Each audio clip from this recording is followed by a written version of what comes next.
fog came down over St. Mary Mead like a gentle benediction, transforming the familiar village green into something ethereal and mysterious. Miss Jane Marple, seated beneath the ancient oak beside the Women's Institute stall, observed the annual harvest festival through the soft, pearl-grey veil with quiet satisfaction. Her knitting rested in her lap, needles still, but her keen blue eyes missed nothing of the human drama unfolding before her. The fog was not the thick, choking variety that London knew, but rather the delicate mist that rose from the nearby heathland each autumn, carrying with it the sweet scent of purple blooms and the earthy promise of approaching winter. It softened edges and muffled sounds, lending an almost dreamlike quality to the cheerful chaos of the village fair. Mrs. Bantry bustled past, her arms laden with prize-winning preserves, pausing only to whisper to Miss Marple about the newcomer. "That Mr. Ashworth from London," she murmured, nodding toward a well-dressed gentleman examining the tombola prizes with calculating eyes. "Bought the old Pemberton place, he did. Says he's here for the country air, but he's got the look of a man with business on his mind." Miss Marple's gaze followed Mrs. Bantry's indication. Mr. Reginald Ashworth stood near the tombola, his expensive overcoat and silver-headed walking stick marking him as distinctly urban among the village tweeds and woolens. He held ticket number 47, she noted, and seemed particularly interested in the donated jewelry displayed as prizes. The fair hummed with familiar village rhythms. Colonel Weatherby manned the coconut shy with military precision, while Dr. Haydock's wife supervised the cake stall with the efficiency of a field marshal. Young Timothy Gryce darted between the stalls, his face flushed with excitement, clutching a wooden hoop for the ring toss. Near the fortune-teller's tent, Miss Eleanor Vance, the village schoolmistress, stood in quiet conversation with the vicar. Her usually composed demeanor seemed strained, Miss Marple observed, and her glances toward Mr. Ashworth held an odd mixture of anxiety and something that might have been recognition. The fog thickened as afternoon wore on, transforming the familiar green into a landscape of shifting shadows and muffled voices.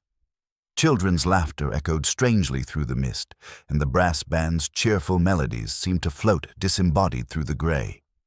It was then that the scream pierced the gentle afternoon air.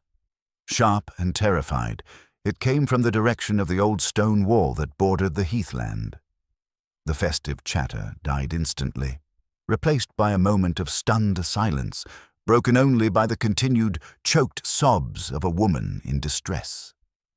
Miss Marple rose with surprising swiftness, her slight figure moving purposefully through the gathering crowd.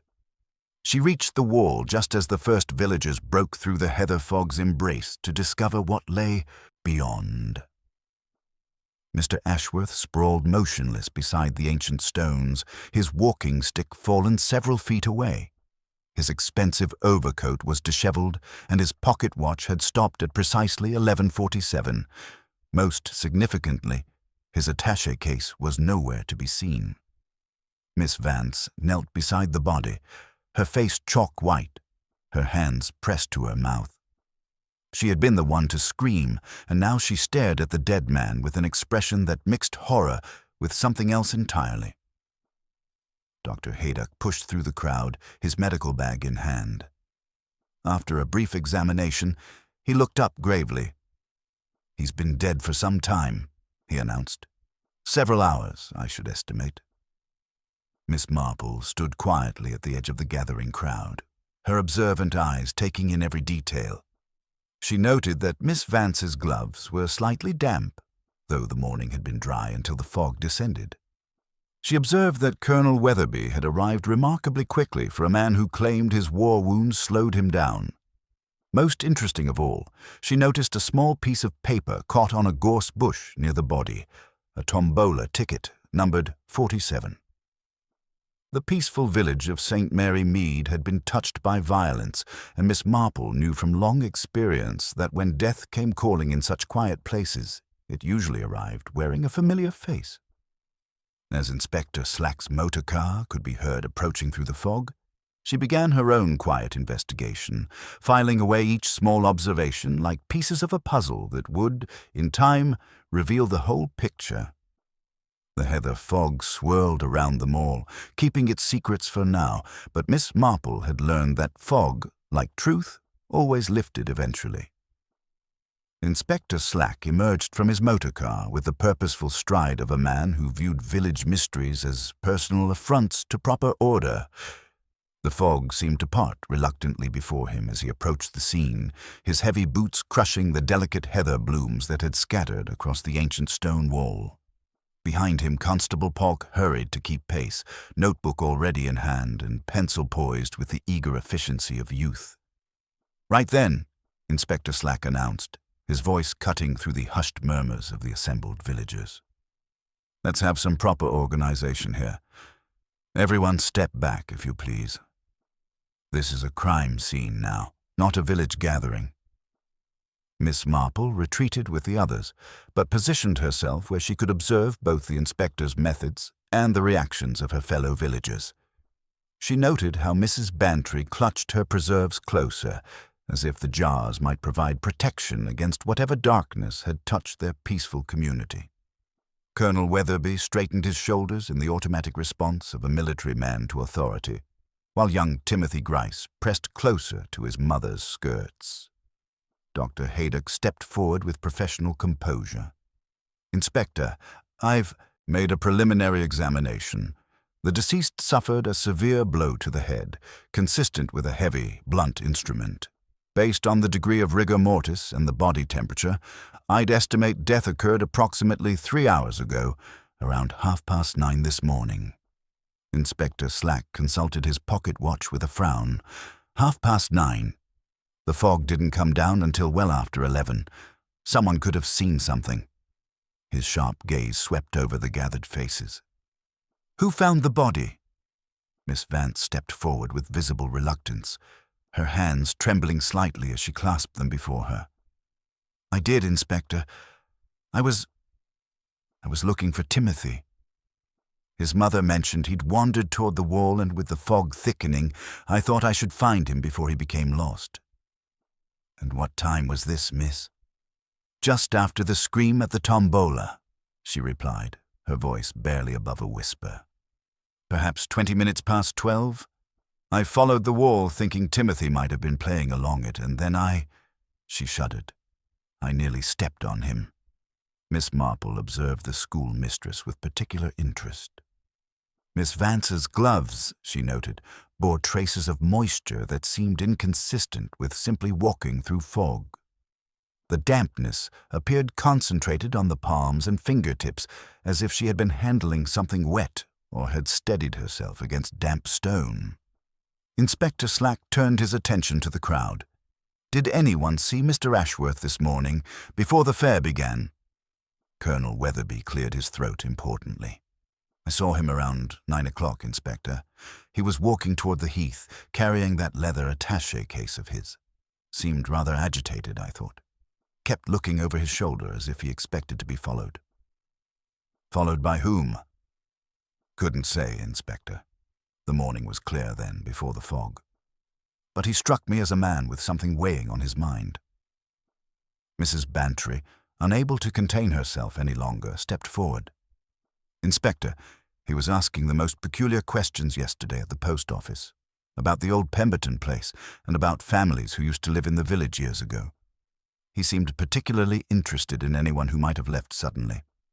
"What sort of questions, Mrs. Bantry?" "Oh, about property records and whether anyone remembered the Pemberton family's circumstances when they departed. He spoke to several of us. Miss Vance was there as well, collecting the school post."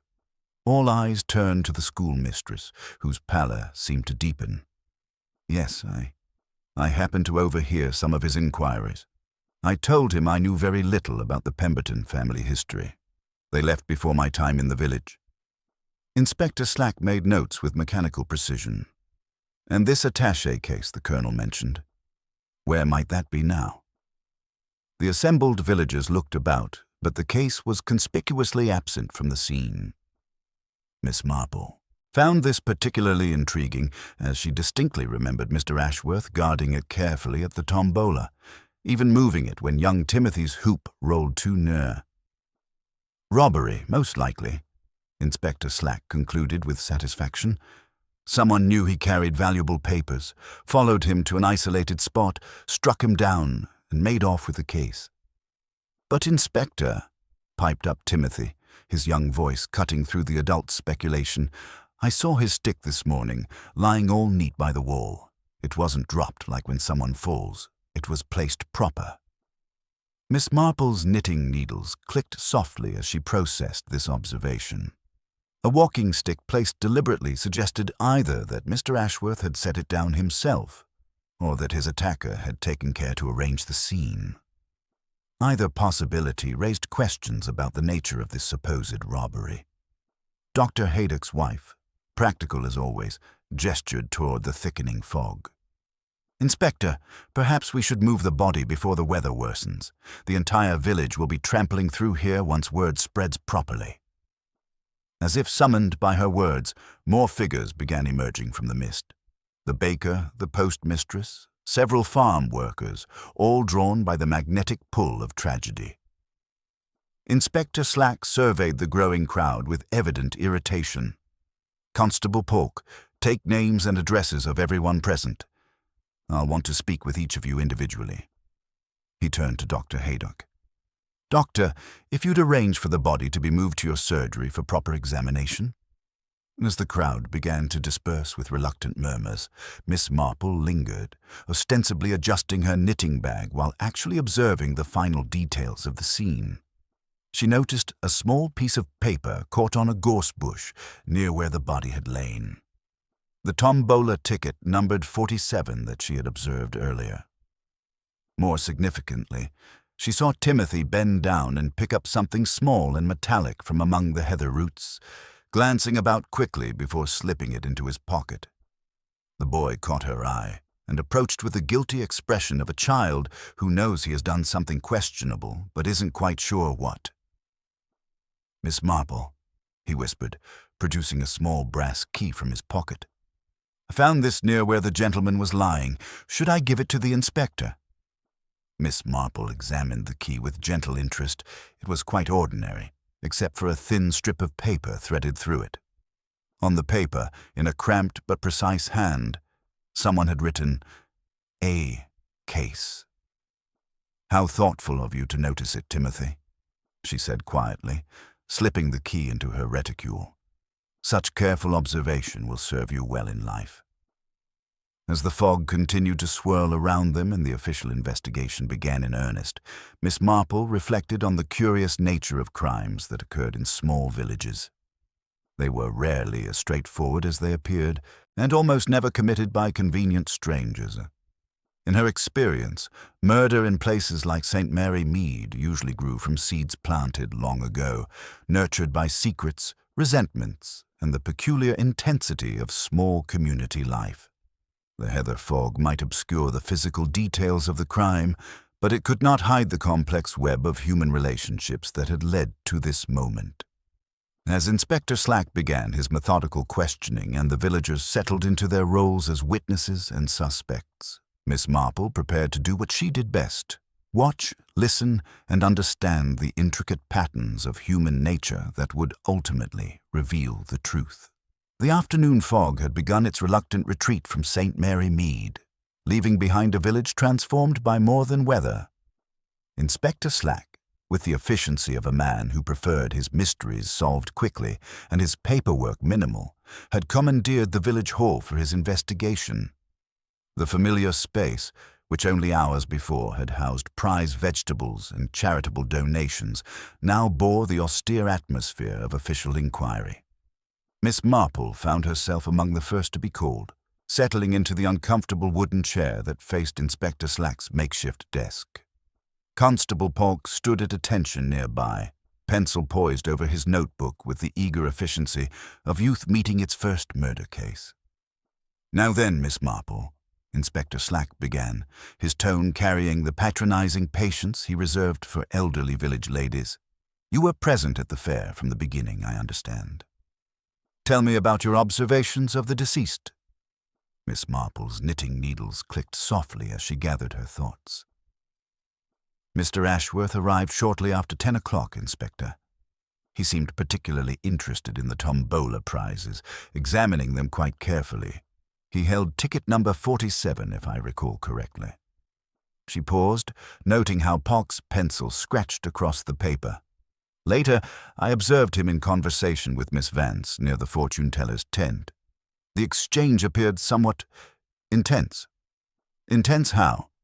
"Well, Inspector, one develops a sense for these things after years of village life. Miss Vance seemed rather distressed by whatever Mr. Ashworth was saying to her. She kept glancing about as if concerned they might be overheard." Inspector Slack made a note, then looked up with the expression of a man who had found his first solid lead. "Anyone else you noticed speaking with the deceased?" Miss Marple considered this carefully.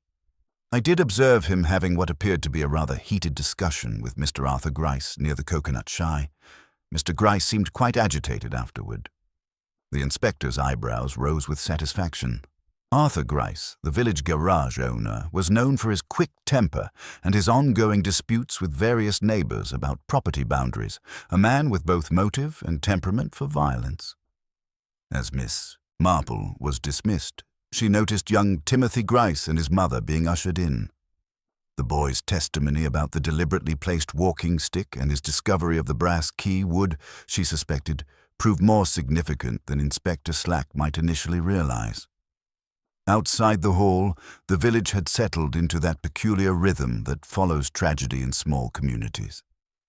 Groups formed and reformed, theories were proposed and discarded, and the comfortable fiction that such things happened only to other people in other places was gradually abandoned.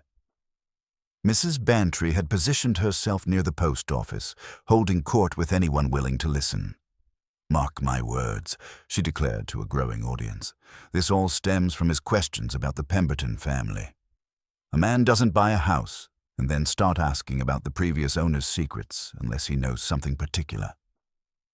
Dr. Haydock emerged from the hall looking troubled, his medical bag clutched tightly in his weathered hands.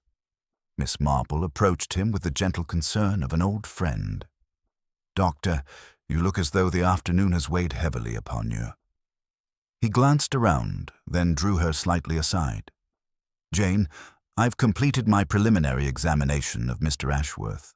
The wound pattern is unusual. This wasn't a random attack or a robbery gone wrong. The blow was delivered with precision by someone who knew exactly what they were doing." "How so?" "The angle and force suggest the victim was struck while bending forward, possibly examining something on the ground. More significantly, I found traces of chalk dust on his clothing, the sort used in schoolrooms." Miss Marple's knitting needles paused in their rhythm. "How very interesting." "There's more. The wound itself was made with something smooth and heavy, possibly metal. Not a rock or stick, but something more deliberate." Before Miss Marple could respond, the hall doors opened and Arthur Gryce emerged, his face thunderous with barely contained rage. Inspector Slack followed, looking pleased with himself in the manner of a man who believed he had his case well in hand. "Mr. Gryce will be assisting us with our inquiries," Slack announced to no one in particular. "Amazing how quickly these village disputes can escalate to violence." As Gryce was led away, Miss Marple noticed Miss Vance watching from the shadows near the church. The schoolmistress's face was pale, her hands clasped tightly before her. When their eyes met, Miss Vance quickly looked away and hurried toward her cottage. The brass key in Miss Marple's reticule seemed to grow heavier with each passing moment. "A case." Such a simple notation, yet it suggested something far more specific than random theft. If Arthur Gryce was indeed the culprit, what possible interest could he have in Mr. Ashworth's attaché case? The garage owner was many things, but a man interested in documents and papers was not among them. As evening approached and the last of the fog lifted from the village green, Miss Marple found herself walking slowly past the schoolhouse. The building stood dark and silent, unusual for a weekday evening when Miss Vance typically remained late. preparing lessons and marking papers. Her cottage, too, showed no signs of occupancy. The pieces of the puzzle were beginning to arrange themselves in Miss Marple's mind, though the complete picture remained frustratingly elusive. Mr. Ashworth's questions about the Pemberton family, his apparent rendezvous on the heath, the missing attaché case, and now the chalk dust on his clothing, all pointed toward connections that ran deeper than Inspector Slack's convenient theory about property disputes and village feuds. Standing in the gathering dusk, Miss Marple reflected on the curious nature of secrets in small communities. They were like seeds buried in fertile ground, lying dormant for years until the right conditions brought them suddenly and violently to the surface. Mr. Ashworth, she suspected, had been digging in ground that someone desperately wanted to remain undisturbed. The evening air carried the faint scent of heather from the nearby heath, and with it the promise that tomorrow would bring new revelations. Inspector Slack might be satisfied with his obvious suspect, but Miss Marple knew that in St. Mary Mead the obvious answer was rarely the correct one. The real murderer was still among them, watching and waiting, confident that their carefully constructed facade would hold. As she made her way home, Miss Marple's fingers found the brass key in her reticule once more. Whatever secrets it unlocked, she was certain they would prove far more complex and dangerous than a simple case of village violence. The fog had lifted from the landscape, but the human mysteries it had concealed were only beginning to reveal their true depth and complexity. Evening settled over St. Mary Mead with the particular quiet that follows dramatic events, when ordinary sounds seem amplified and every shadow might conceal significance. Miss Marple had just finished lighting her sitting-room lamp when a tentative knock came at her cottage door. She opened it to find Mrs. Gryce standing on the step with young Timothy beside her, both wearing the strained expressions of people whose world had shifted uncomfortably off its axis. "Miss Marple," Mrs. Gryce began, her voice barely above a whisper, "I hope you don't mind the intrusion, but I thought someone sensible should know the truth about Arthur. Inspector Slack seems determined to see guilt where there's only bad temper and poor timing." Miss Marple welcomed them in, settling her unexpected guests with tea and the quiet efficiency that had comforted troubled souls for decades. Mrs. Gryce clutched her cup as if it might provide stability in an increasingly uncertain world. "Arthur was at the garage all morning," she continued, her words tumbling out with the urgency of someone who had been rehearsing them.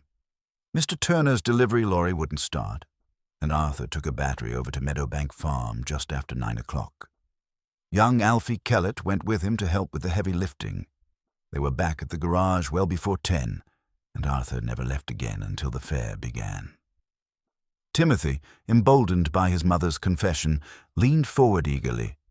"Miss Marple, I saw something else this morning that I didn't tell the inspector. When I found that key, there was chalk on the wall near where the gentleman was lying. Fresh chalk, like when Miss Vance draws sums on the blackboard." Miss Marple's knitting needles paused in their steady rhythm. "Chalk, you say? How very observant of you, Timothy. Can you describe exactly where you saw it?" "On the old stones, Miss Marple. Like someone had leaned against the wall and left marks from their hands or sleeves, and the walking stick. It wasn't just placed neat. It was positioned like Miss Vance arranges our pencils before an examination, everything in its proper place."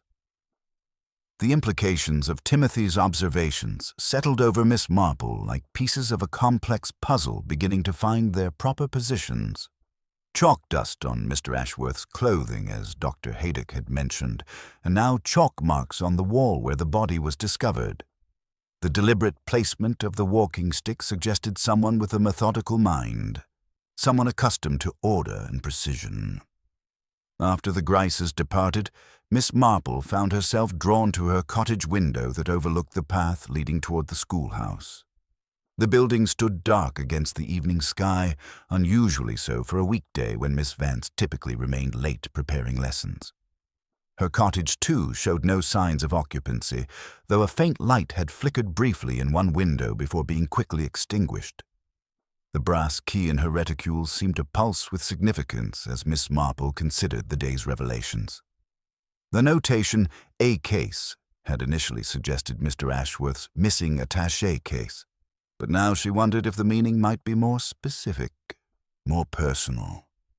Her contemplation was interrupted by Mrs. Bantry's arrival, breathless with the particular excitement that followed village tragedies. "Jane, my dear, I've been thinking about Mr. Ashworth's questions regarding the Pemberton family. Do you remember the scandal, it must be 25 years ago now?" Miss Marple invited her friend to sit, recognizing the signs of someone bursting with significant information. Mrs. Bantry settled herself with the air of a woman about to reveal state secrets. The Pemberton daughter, Eleanor, was such a promising girl. Bright as a button, everyone said, and destined for great things. But she fell in love with one of the estate workers, a young man named Ashworth, if you can imagine the coincidence. When her father discovered the attachment, he forbade it, absolutely. The class difference, you understand, was insurmountable in those days. Miss Marple's needles clicked thoughtfully. And what became of the young people? They eloped, of course, caused the most dreadful scandal. Old Mr. Pemberton disowned Eleanor completely, and the family left St. Mary Mead within the year. No one ever heard what became of her, though there were rumors she'd taken a position as a governess somewhere in the north. The evening air carried the faint scent of heather from the nearby heath, and with it the weight of secrets long buried but not forgotten. Miss Marple reflected on the curious way the past had of reasserting itself in small villages, how old wounds could fester for decades before finally demanding resolution. As Mrs. Bantry took her leave, Miss Marple noticed a faint light moving through the windows of the old Pemberton house. Someone was searching the property with the stealth of a person who feared discovery, moving from room to room with obvious familiarity. The light appeared and disappeared with the rhythm of someone conducting a methodical search. Miss Marple considered the brass key once more, its simple inscription taking on new layers of meaning. If Eleanor Pemberton had indeed returned to St. Mary Mead under an assumed name, and if the deceased Mr. Ashworth was connected to her past, then the morning's tragedy might be rooted in events that had occurred decades earlier. The village had settled into the comfortable fiction that Arthur Gryce's arrest had resolved their troubles, but Miss Marple knew that the real murderer remained among them, confident that their carefully constructed deception would hold. The fog had lifted from the landscape, but the human mysteries it had concealed were proving far more complex and dangerous than anyone yet realized. Standing at her window in the gathering darkness, Miss Marple felt the familiar stirring of her detective instincts. Tomorrow would bring new revelations, she was certain, and with them the gradual unraveling of a web of secrets that had been 25 years in the making. Dawn brought a crystalline clarity to St. Mary Mead, as if the retreating fog had washed the air itself clean of deception. Miss Marple rose early, her sleep having been interrupted by thoughts that circled like moths around the brass key on her bedside table. The inscription, "A case," seemed to pulse with significance in the pale morning light, suggesting connections that grew stronger with each passing hour. She had barely finished her morning tea when Dr. Haydock appeared at her garden gate, his medical bag clutched tightly and his usually composed demeanor showing signs of strain. The good doctor had clearly spent a restless night wrestling with professional obligations and personal concerns about the case. "Jane," he said without preamble as she welcomed him in, "I've completed my thorough examination of Mr. Ashworth, and there are disturbing aspects that Inspector Slack seems determined to overlook. This wasn't a crime of passion or opportunity. It was meticulously planned." Miss Marple settled him with tea, noting how his weathered hands trembled slightly. Years of village practice had given Dr. Haydock considerable experience with human nature, but premeditated murder still unsettled him in ways that natural death never could. The wound pattern confirms he was examining something at the base of the wall when struck, he continued, producing a small envelope from his coat pocket. More significantly, I found fragments of paper embedded in his clothing, not ordinary paper, but the heavy stock used for legal documents. Birth certificates, marriage licenses, that sort of thing. Miss Marple examined the fragments with careful attention. Though torn and partially illegible, she could discern portions of official seals and the letters Ash and Pem on separate pieces. The implications were becoming increasingly clear. Their conversation was interrupted by raised voices from the direction of the village green. Through the window, they observed Inspector Slack beside his motor car, engaged in heated discussion with Colonel Weatherby and several other villagers. Arthur Gryce stood nearby, no longer under arrest, but wearing the bewildered expression of a man whose world had been overturned without explanation. Miss Marple and Dr. Haydock made their way toward the commotion, arriving to find Inspector Slack in considerable agitation. His primary theory had collapsed under the weight of inconvenient facts. "The man has an unshakable alibi," Slack announced with the tone of someone who viewed alibis as personal affronts to proper police work. "Young Kellett confirms he was at Meadowbank Farm with Gryce from 9 until well past 10 o'clock. Turner vouches for them both." Colonel Weatherby, clearly relishing the inspector's discomfort, nodded sagely. "Told you Arthur had too much sense for murder, Inspector. He's got a temper, but he's not the calculating sort." Miss Marple observed the scene with quiet interest, noting how news of Gryce's innocence affected different community members in varying ways. Mrs. Bantry appeared genuinely relieved, while others looked distinctly uncomfortable with this development. Most significantly, she observed Miss Vance emerging from the post office, her face pale and her hands clutching what appeared to be a telegram. The school mistress caught sight of the gathering and quickly changed direction, hurrying toward her cottage with the furtive movements of someone desperately wishing to avoid attention. This behavior struck Miss Marple as particularly significant, especially considering the mysterious light she had observed at the old Pemberton house the previous evening. As the crowd dispersed, Miss Marple approached young Timothy, who had been watching with the bright-eyed interest of childhood. "Timothy," she said gently, "yesterday you mentioned seeing the walking stick positioned proper. You also spoke of chalk marks on the wall. Can you show me exactly what you observed?" The boy nodded eagerly and led her to the stone wall where the body had been discovered. With the fog lifted, the scene appeared quite different in clear morning light. Timothy demonstrated how the walking stick had been laid parallel to the stones, approximately 3 feet from where Mr. Ashworth had fallen. "Like this, Miss Marple, not dropped or thrown, but set down careful-like, the way Miss Vance arranges things in the classroom." He glanced around conspiratorially before continuing in a whisper. "And I saw something else. Small footprints in the soft earth, like a lady might make. They led from the wall toward the path to the schoolhouse." Miss Marple examined the area Timothy indicated. Though yesterday's investigation had obscured most traces, she could still discern faint impressions in a patch of earth protected by an overhanging gorse bush. The prints were indeed small and narrow, consistent with a woman's shoe. The brass key in her reticule seemed to pulse with renewed significance as puzzle pieces arranged themselves more clearly in her mind. The fragments of legal documents, the chalk dust, the methodical placement of evidence, and now footprints leading toward the schoolhouse, all pointed toward a conclusion that was both shocking and, in retrospect, inevitable. Later that morning, Miss Marple made her way past the schoolhouse, ostensibly for her daily constitutional.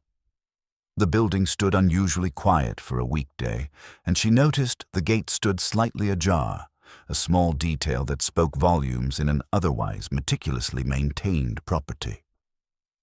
Through the classroom window, she glimpsed the blackboard covered with mathematical equations far beyond village children's capabilities, and beside them, almost as an afterthought, a single familiar word: Pemberton. The brass key felt warm in her hand as she considered its significance. A case now suggested not merely Mr. Ashworth's missing attaché case, but something far more specific, the archives case she had noticed in the school's staff room, where records of the village's educational history would be carefully preserved. If Eleanor Pemberton had indeed returned to St. Mary Mead under an assumed identity, and if the deceased Mr. Ashworth was connected to her past, then yesterday's tragedy was rooted in events that had occurred decades earlier. As she walked home through the morning sunshine, Miss Marple reflected on the peculiar way secrets could fester in small communities until they erupted in violence. The fog had lifted from the landscape, but the human mysteries it had concealed were proving far more complex and dangerous than anyone yet realized. The real murderer remained among them, confident that their carefully constructed facade would hold, but Miss Marple knew that truth, like morning light, had a way of illuminating even the most carefully hidden shadows. The brass key represented more than evidence. It was the instrument that would ultimately unlock not just a physical container, but the tragic secrets that had led to murder in their peaceful village. The morning light revealed St. Mary Mead in sharp detail, as if the retreating fog had washed away more than atmospheric haze. Miss Marple rose with a particular sense of purpose that accompanied the gradual assembly of a complex puzzle, her mind turning over the brass key's significance like a jeweler examining a precious stone. The inscription "A Case" had taken on new dimensions overnight, and she suspected the time had come to test her growing theories. Her first call was upon the vicar, who was sorting through donations for the annual jumble sale in the church vestry. Among the collected items, Miss Marple noted several old-school ledgers and record books, their leather bindings worn smooth by decades of handling. "Such fascinating glimpses into village history," she observed, examining the aged volumes with genuine interest. "I recall the Pemberton family had a daughter who attended the village school. Eleanor, wasn't it? Such a bright child, from what I remember hearing." The vicar paused in his sorting, his kindly face brightening with recollection. "Ah, yes, Eleanor Pemberton, exceptionally intelligent girl, top of her class in every subject. Left rather suddenly, of course, during that unfortunate business with the young man. Miss Vance maintains all the historical school records in what she calls the archives case, quite meticulous about preserving local educational history." The confirmation sent a small thrill of satisfaction through Miss Marple. The brass key's notation suddenly made perfect sense. Not merely a case, but the archives case, a specific repository of village educational records that would contain documentation spanning decades. From the church, Miss Marple made her way to Mrs. Bantry's, where she knew she would find the most comprehensive repository of village gossip and historical memory. Over tea and seed cake, she gently steered the conversation toward the Pemberton family scandal. "You mentioned yesterday that Eleanor eloped with a young man named Ashworth," Miss Marple said, her knitting needles maintaining their steady rhythm. "Such a coincidence that our recent victim bore the same surname." Mrs. Bantry leaned forward with the conspiratorial air of someone about to reveal significant intelligence. "My dear Jane, it wasn't merely the same surname, it was the same man. Reginald Ashworth, as handsome as he was unsuitable in old Mr. Pemberton's estimation. The scandal quite destroyed the family's standing in the village." The implications struck Miss Marple with crystalline clarity. The deceased Mr. Ashworth was not a stranger to St. Mary Mead, but a figure from its buried past, returned after 25 years for reasons yet to be determined. His questions about the Pemberton family and his interest in property records suddenly took on profound significance. "And what became of the young couple after their departure?" Miss Marple inquired. "Complete mystery," Mrs. Bantry replied with evident relish. "Some said London, others America. The Pembertons never spoke Eleanor's name again, and no word ever came back to the village. Until now, it seems." Armed with this crucial information, Miss Marple made her way toward the schoolhouse, the brass key warm in her gloved hand. The building stood empty in the afternoon quiet, its gate hanging slightly ajar in a manner that suggested recent, hurried passage. The key fitted the archive's case lock with satisfying precision, confirming her deductions about its origin and purpose. Inside, she discovered meticulously organized files dating back to the school's establishment. The records for 1898 through 1900 revealed the exceptional academic achievements of Eleanor Mary Pemberton, described in glowing terms by successive headmasters as a pupil of remarkable intelligence and dedication. Most significantly, she found correspondence in a precise, educated hand, the same style of penmanship she had observed on the paper attached to the brass key. The letters, dating from Eleanor's final year at school, inquired about teaching positions in northern England, suggesting careful preparation for a life away from St. Mary Mead. As Miss Marple examined the documents, she became aware of a rectangular space on one shelf, where dust patterns indicated something substantial had been recently removed. A thin fragment of official paper caught beneath the shelf's edge bore the partial impression of a seal, and the letters "Ton," confirming that documents relating to the Pemberton family had indeed been withdrawn from the collection. Her investigation was interrupted by the sound of heavy footsteps approaching the schoolhouse. Inspector Slack appeared in the doorway, his face bearing the expression of a man who had discovered something significant. Constable Peck followed, carrying a leather attaché case that Miss Marple immediately recognized as the one that had disappeared from the murder scene. "Found this hidden under the scullery table at the old Pemberton house," Inspector Slack announced with evident satisfaction. "Lock's been forced, papers removed, but thieves always leave traces." Miss Marple observed the case with careful attention, noting the faint dusting of white powder on its handle. Chalk, she realized, the same substance Dr. Haydock had found on the victim's clothing. The methodical mind behind this crime was revealing itself through accumulated details. As Inspector Slack began outlining his plans for increased surveillance of the village, Miss Marple noticed Miss Vance approaching through the school gates. The schoolmistress moved with the determined stride of someone who had reached a difficult decision, her usually composed demeanor showing signs of strain. When questioned about her whereabouts that morning, Miss Vance's responses carried the careful precision of truth mixed with deliberate omission. She admitted to receiving correspondence from London legal firms, but dismissed it as routine inquiries about teaching positions.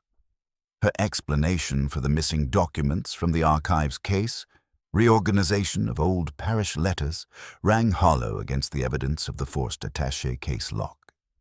Most tellingly, when Miss Marple casually mentioned the chalk dust found on various pieces of evidence, Miss Vance's hands unconsciously brushed at her sleeves in the automatic gesture of someone accustomed to removing such traces from her clothing. As the afternoon drew to a close and the official investigation continued its methodical course, Miss Marple reflected on the complex web of past and present that was gradually revealing itself. The fog had lifted from the landscape, but the human mysteries it had concealed were proving far more intricate than anyone yet realized. Eleanor Pemberton had indeed returned to St. Mary Mead, hidden in plain sight as the respected village schoolmistress, but her carefully constructed new life had been threatened by the arrival of a figure from her buried past. The brass key had unlocked more than a simple storage case. It had opened the door to secrets that had festered for 25 years, ultimately erupting in violence when the past refused to remain safely buried. As evening shadows lengthened across the village green, Miss Marple knew that the final confrontation between truth and deception was approaching, and that the real test of her detective abilities lay in the delicate task of bringing justice without destroying what remained of a life already scarred by tragedy. Evening settled over St. Mary Mead with the particular stillness that follows the gradual assembly of a complex puzzle, when scattered pieces begin to form recognizable patterns. Miss Marple sat in her cottage parlor, the brass key resting beside her teacup, its simple inscription now weighted with tragic significance.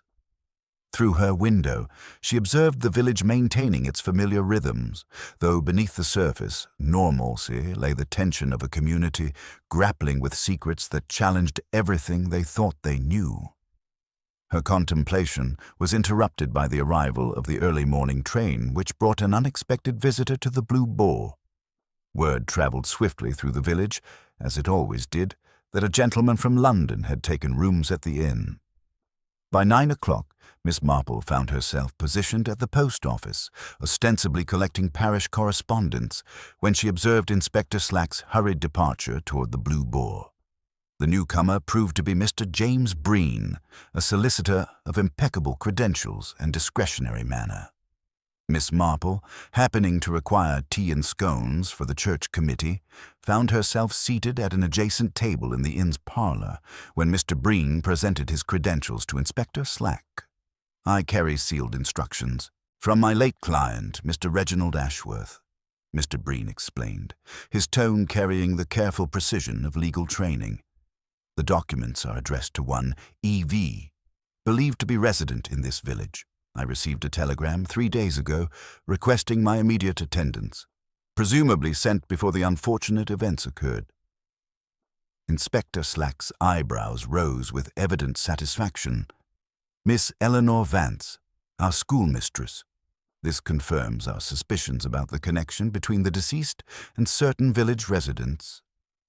Mr. Breen's expression remained professionally neutral. "I am not at liberty to confirm identities until the addressee presents proper verification.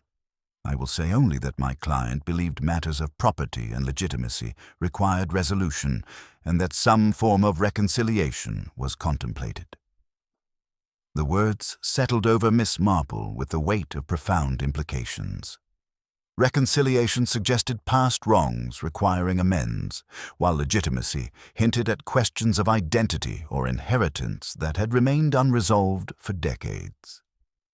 When Miss Vance was summoned to meet with Mr. Breen, Miss Marple observed the encounter from the inn's window. The schoolmistress approached with visible reluctance, her usual composed demeanour showing signs of strain.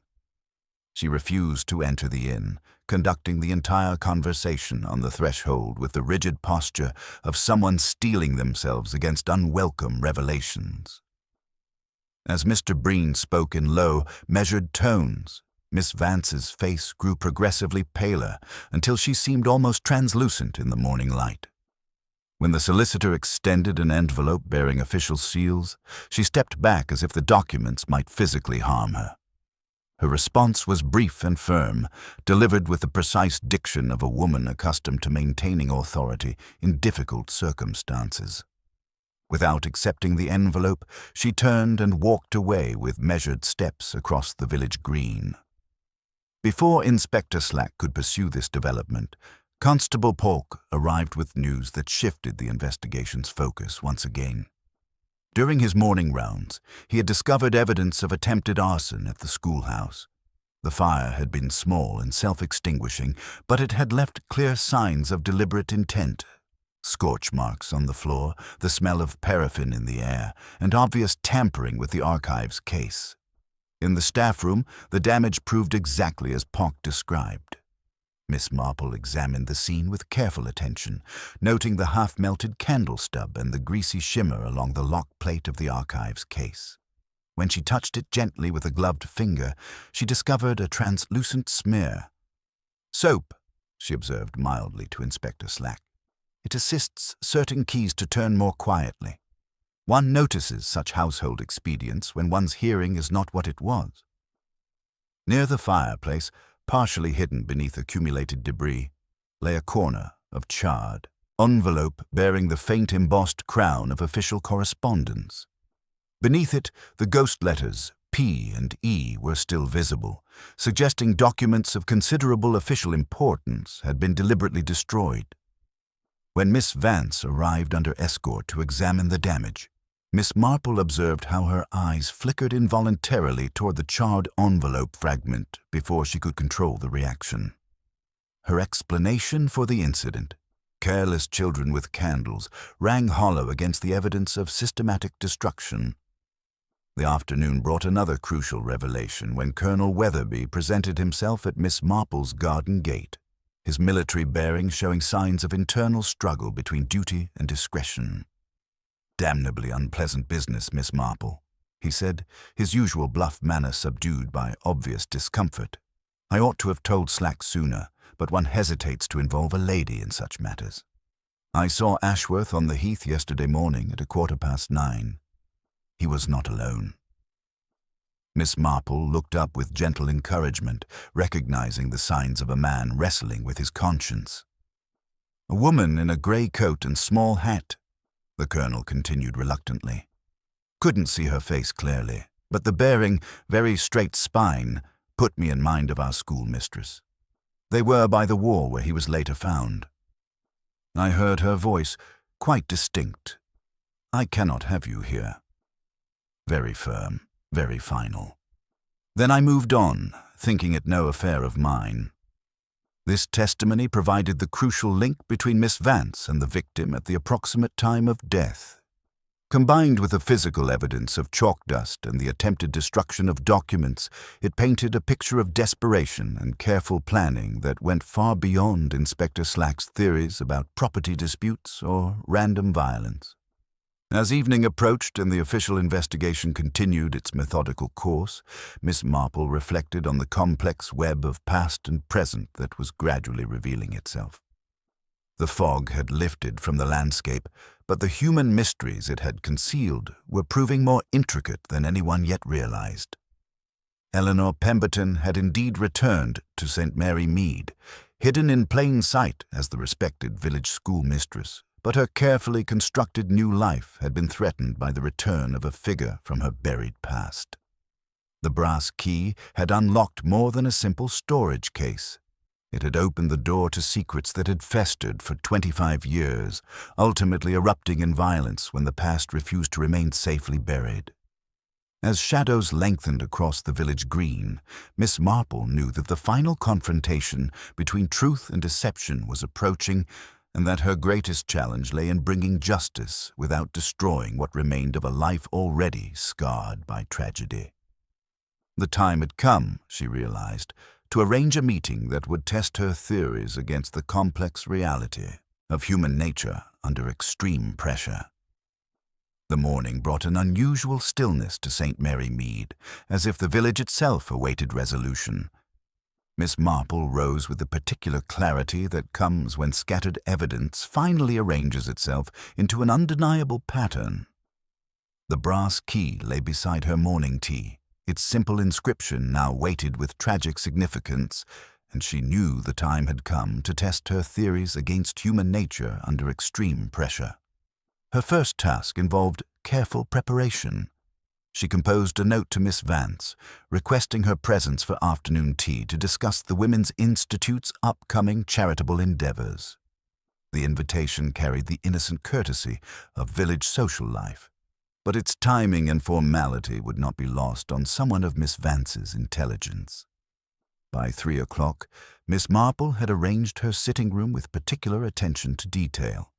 The chairs were positioned to encourage conversation while ensuring her guest would feel neither trapped nor able to leave abruptly. The brass key rested openly on the side table, alongside the charred envelope fragment that revealed the letters P and E, evidence that Constable Polk had overlooked in his examination of the schoolhouse. Miss Vance arrived with punctual precision, her grey coat buttoned despite the mild autumn air. Miss Marple noted the slight tremor in her hands as she accepted the offered teacup and the way her eyes flickered toward the evidence displayed on the table before quickly looking away. "Such a trying time for the village," Miss Marple began conversationally, her knitting needles maintaining their steady rhythm. "And particularly difficult for you, with that unfortunate incident at the schoolhouse. Careless children with candles, as you mentioned to Inspector Slack." Miss Vance's response came with careful measurement. "Indeed, Miss Marple. Children will be children, though one hopes they've learned their lesson about playing with fire." "Oh, I'm certain they have," Miss Marple agreed mildly. "Though I confess I've been puzzling over what might have drawn them to the staff room. Perhaps they were curious about those historical records you maintain so meticulously in the archives case. The vicar speaks so highly of how you've preserved our village's educational history. The teacup rattled almost imperceptibly against its saucer in Miss Vance's hands. The archives case contains many old documents, Miss Marple. Parish records, correspondence, even some fascinating old maps. Children are naturally curious about such things. Miss Marple's needles clicked softly as she considered this response. Indeed they are. And speaking of old records, Mrs. Bantry was recalling the Pemberton family yesterday. Such a tragedy, that business with young Eleanor. Such a bright girl, everyone said, and that young man she fell in love with. Reginald Ashworth. A name that seems remarkably familiar, don't you think? A muscle twitched in Miss Vance's jaw. She placed her teacup down with studied care. The past is best left undisturbed, Miss Marple. It serves no useful purpose to rake over old coals. Perhaps not always, Miss Marple conceded thoughtfully, but sometimes the past has a way of returning uninvited, doesn't it? Like our recent visitor, Mr. Ashworth. Such a curious coincidence that he bore the same name as Eleanor Pemberton's unfortunate young man. Miss Vance rose abruptly, walking to the fireplace and turning her back to Miss Marple. The world is full of coincidences, Miss Marple. It would be foolish to attribute sinister motives to every shared surname. Indeed, Miss Marple mused, her voice carrying gentle understanding. Though it seems Mr. Ashworth's visit was not entirely coincidental. The solicitor, Mr. Breen, mentioned that his client had documents addressed to E.V. here in the village. Matters of property and legitimacy, he said. Miss Vance's shoulders stiffened visibly. I have no knowledge of any such matters. My life here is quite straightforward.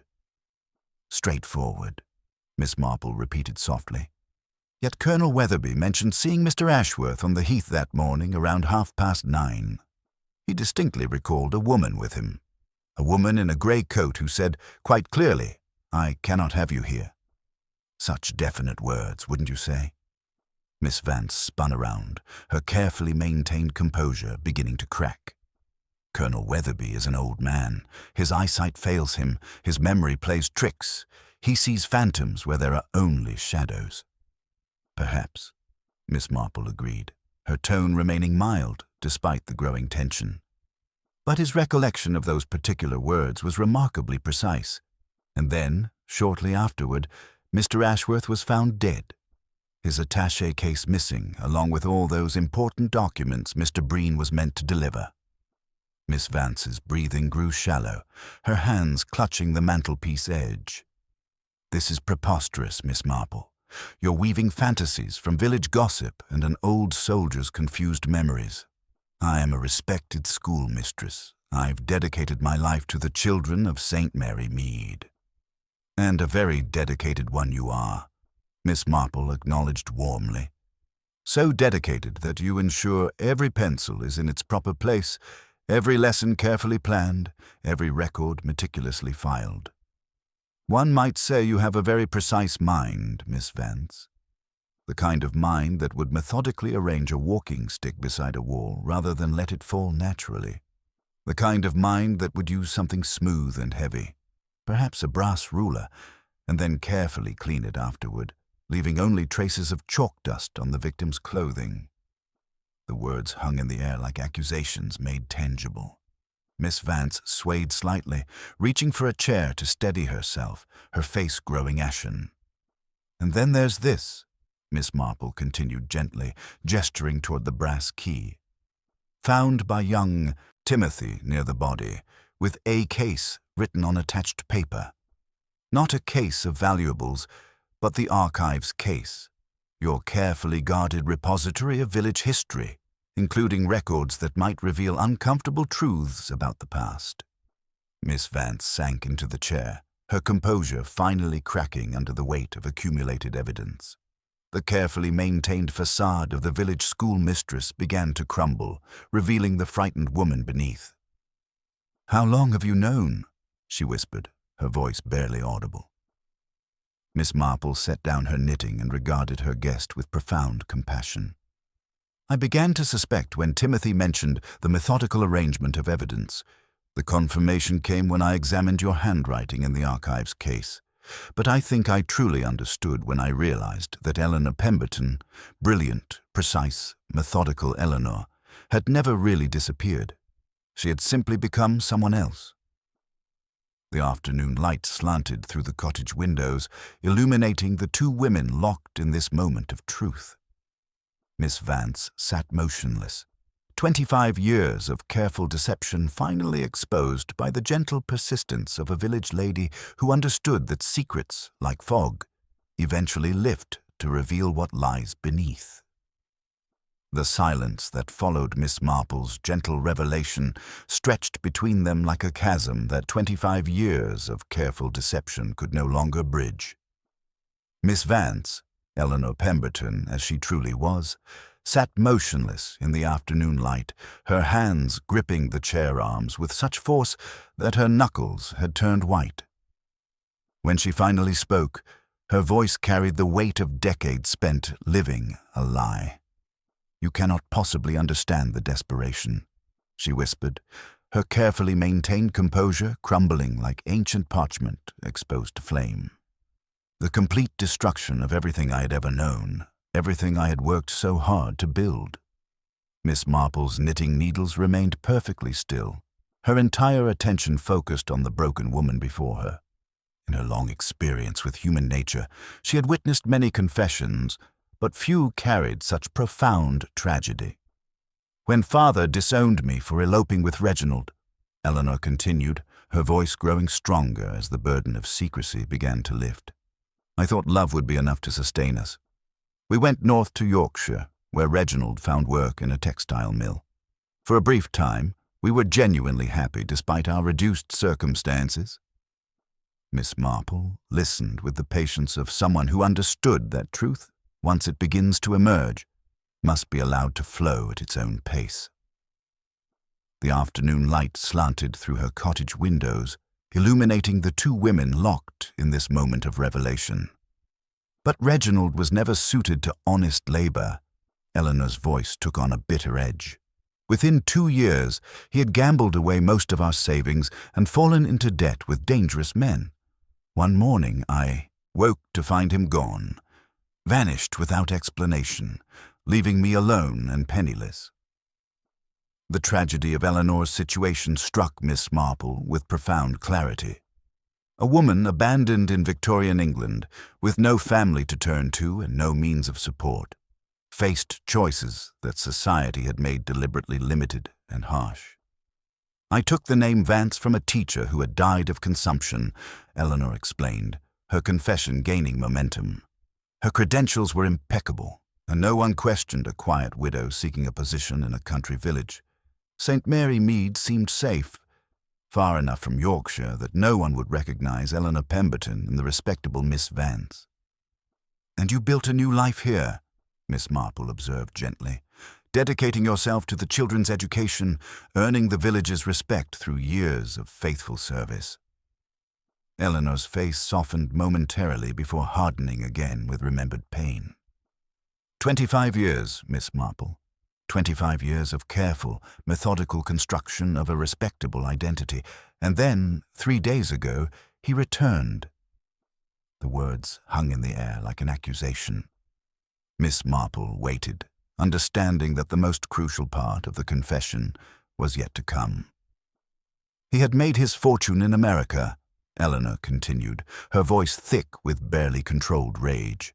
"He strutted into the Blue Boar as if he owned the place, having discovered through some legal inquiry that I was still alive and had inherited a modest trust from father, contingent, of course, upon my maintaining an unblemished reputation."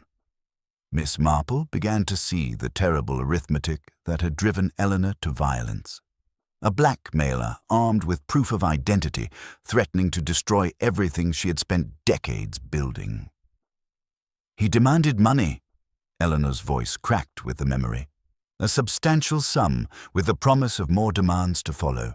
He showed me documents, birth certificates, marriage records, proof that I was Eleanor Pemberton. He threatened to expose everything unless I paid him handsomely for his silence.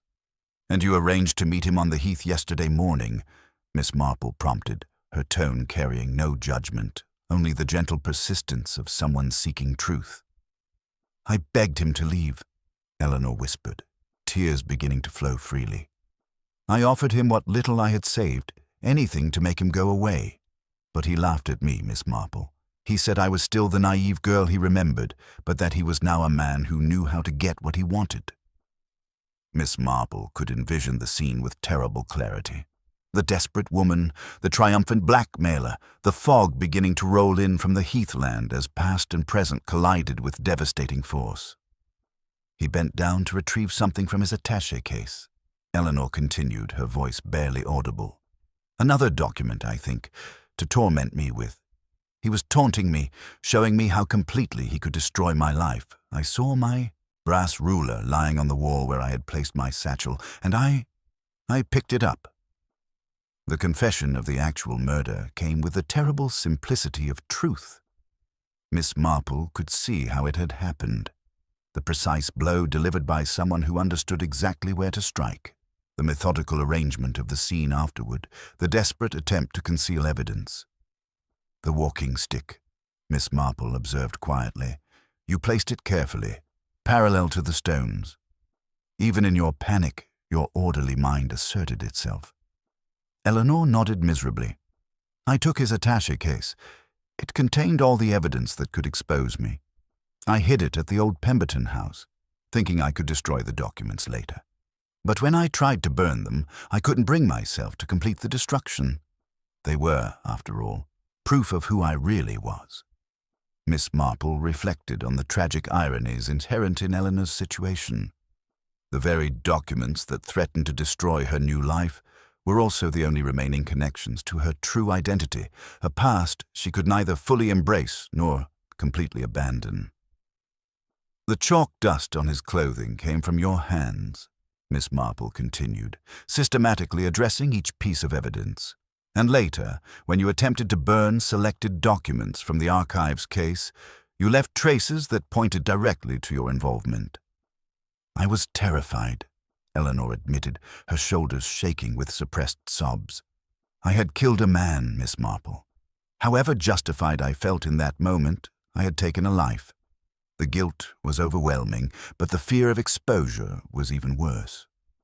As Eleanor's confession drew to its conclusion, Miss Marple found herself contemplating the complex web of circumstances that had led to this tragedy, the rigid social expectations that had driven a young woman to desperate choices, the abandonment that had forced her to construct a false identity, and finally, the return of the past in its most threatening form.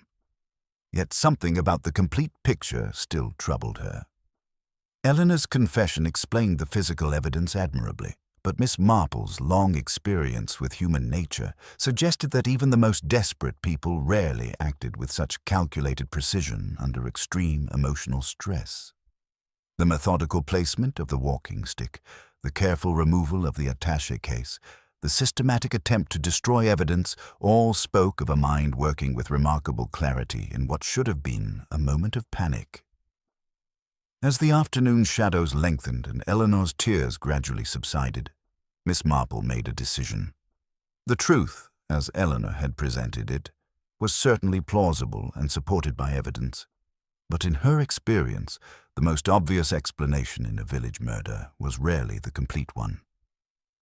Eleanor, she said gently, I think it would be wise to arrange a small gathering this evening. Mr. Breen still carries that sealed letter addressed to E.V., and Inspector Slack will want to hear your account directly, perhaps at the old Pemberton house, where this sad story began so many years ago.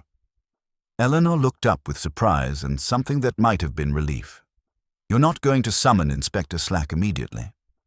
Miss Marple's expression carried the wisdom of someone who had learned that truth, like good tea, required proper steeping time.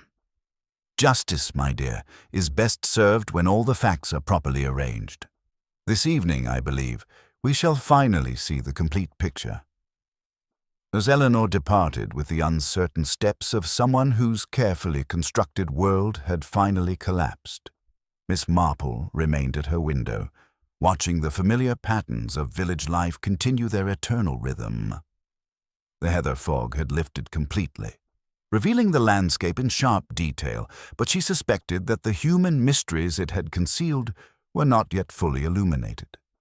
The brass key lay on her table, its simple inscription now weighted with tragic significance. Tonight, she knew, it would unlock more than just a storage case. It would open the final door to a truth that might prove even more complex than Eleanor's heartbreaking confession suggested.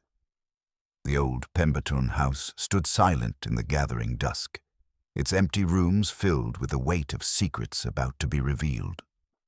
Miss Marple had arranged the chairs in the drawing room with careful consideration, ensuring that truth would have space to emerge naturally. Inspector Slack stood by the cold fireplace, his impatience barely contained, while Mr. Breen held his sealed envelope with the reverence of a man bearing momentous news. Dr. Haydock occupied a wing-backed chair, his medical eye observing the subtle tensions that flickered between the assembled company. Eleanor sat near the window, her pale face reflecting the last traces of daylight. "Thank you all for coming," Miss Marple began, settling herself with her knitting. "I felt it important that we gather here, where so many threads of this tragic story began 25 years ago." Inspector Slack cleared his throat impatiently. "Miss Marple, Miss Vance has confessed to the murder. While we appreciate your thoroughness, the matter seems concluded." "Indeed, Inspector," Miss Marple replied gently. Eleanor's confession was most heartfelt and explained much of the physical evidence. However, I've been troubled by certain inconsistencies that suggest the complete truth has yet to emerge. She turned her kind but penetrating gaze to Eleanor. "My dear, you spoke of Mr. Ashworth's threats, his demands for money, his intention to expose your past. But I wonder, did he actually make such demands? Or did someone else convince you that he would?" Eleanor's hands trembled as she looked up. "He showed me documents, proof of my identity. He said he could destroy everything I'd built here." "Mr. Breen," Miss Marple continued, "perhaps now is the appropriate time to reveal the contents of your client's letter. I believe it will shed considerable light on Mr. Ashworth's true intentions." The solicitor broke the seal with careful precision and began to read. "To Miss Eleanor Vance, formerly Eleanor Pemberton. I've spent 25 years searching for you, driven by remorse for my abandonment and the desire to make amends. Through legal inquiry, I have discovered that your father, in a final codicil to his will, forgave your elopement and left you the entire Pemberton estate, contingent only upon proof of your identity and evidence of your good character. Furthermore, having made my fortune in America, I wish to settle upon you an unconditional annuity as restitution for the pain I caused. I come not as your enemy, but as your penitent husband, hoping to secure your future happiness." The silence that followed was profound. Eleanor's face drained of all color as the implication struck her with devastating force. "An annuity," she whispered. "Restitution. But he threatened me, didn't he?" Miss Marple's knitting needles stilled. "Did he, my dear? Or were you told that he would threaten you? Consider carefully, when you met him on the heath, did his actual words match the threats you expected, or did they speak of reconciliation and generosity?" Eleanor's breath caught as memory reasserted itself over fear. He said he had wonderful news. He spoke of making things right, of ensuring I would never want for anything again. But I was so frightened, so certain he meant to destroy me." "Because someone had prepared you to expect threats," Miss Marple observed. "Someone who knew of your past, who watched Mr. Ashworth's arrival and saw an opportunity to manipulate your fears for their own purposes." Dr. Haydock leaned forward, his expression troubled. "Jane, are you suggesting someone deliberately orchestrated this tragedy?" "I'm afraid so, Doctor. Consider the sequence of events. Mr. Ashworth arrives making inquiries about Eleanor. Someone learns of his presence and his purpose. That same someone approaches Eleanor privately. perhaps claiming to have overheard conversations or seen documents, warning her that a blackmailer has come to destroy her peaceful life. Eleanor, terrified of exposure, agrees to meet this supposed threat, armed with the brass ruler for protection. Inspector Slack frowned. But who would do such a thing? Miss Marple's gaze moved to the doorway, where a figure had been standing in the shadows, listening to every word. Someone who has been part of this village for decades, someone trusted and respected, someone who knew Eleanor's true identity and saw an opportunity to eliminate both Eleanor and her inconvenient husband in one carefully orchestrated tragedy. Mrs. Bantry stepped into the lamplight, her usual cheerful demeanor replaced by something cold and calculating. "You always were too clever for your own good, Jane Marple." The revelation struck the room like a physical blow. Mrs. Bantry, the village gossip, the seemingly harmless busybody who knew everyone's secrets, stood revealed as the architect of murder. "You knew Eleanor's identity from the beginning," Miss Marple continued sadly. "Your husband handled some of the Pemberton family's legal affairs years ago. You recognized her when she arrived as Miss Vance, but you kept her secret until it became profitable to exploit it." Mrs. Bantry's mask slipped completely. "Do you have any idea what it's like to watch everyone else prosper while you struggle with an invalid husband and mounting debts? Eleanor had a fortune waiting for her, and that fool Ashworth was prepared to shower her with even more money. It seemed so unfair." "So you convinced Eleanor that Ashworth was a blackmailer," Miss Marple said. "You told her he planned to expose her unless she paid him. You encouraged her to meet him, to take the ruler for protection. You knew her precise, methodical mind would ensure she carried out your plan exactly as you hoped." Eleanor sobbed quietly, the full horror of her manipulation finally clear. She had killed a man who loved her, who had come to restore her birthright and secure her future, all because she had trusted the wrong person. As Inspector Slack moved to arrest Mrs. Bantry, Miss Marple reflected on the tragic irony of the case. The heather fog that had concealed the crime had also symbolized the confusion and misdirection that allowed evil to masquerade as friendship. Now, with truth finally illuminated, the village could begin to heal from the wounds inflicted by greed disguised as concern. The brass key had indeed unlocked more than documents. It had revealed the complex web of manipulation, fear, and betrayal that could flourish even in the most peaceful communities when human nature was allowed to follow its darkest impulses.